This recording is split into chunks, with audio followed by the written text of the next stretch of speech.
Alright everyone, so this is what I think a lot of people are wondering. What am I talking about with my arrests, with the domestic violence, with all of that crap?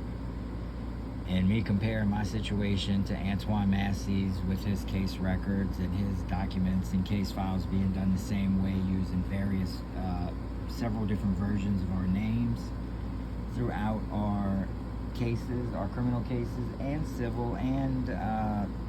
anything that's being filed at the clerk's office is what it's appearing to be. But primarily, I am finding it in my situation and in Antoine's and in several other people's situations that I've looked into their criminal cases, and I'm seeing the same thing over and over and over. So I am going to go out on a limb and show this information, because at this point, these protective orders and everything that they've done in 22nd JDC so far to incarcerate me the first time off a violation of a alleged protective order, the protective order was never issued at the time of my arrest. At the time that the warrant was issued by the same Judge William Burris who issued my warrant for my arrest on May 13th, would later turn around and actually issue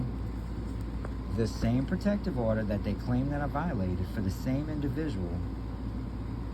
that gave him the right to issue a warrant for my arrest on May 13th, 2024. He later issues to that individual and records it with the Registry of Louisiana for protective orders on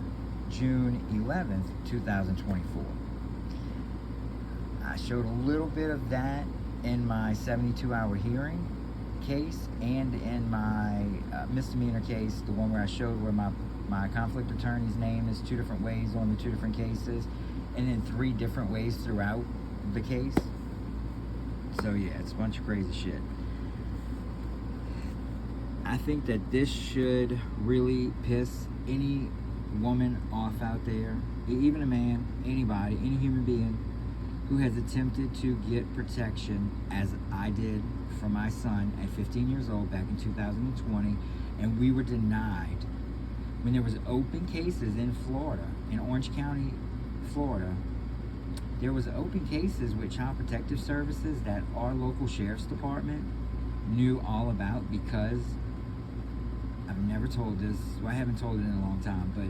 when my son's mom fled Florida late 2019 to avoid a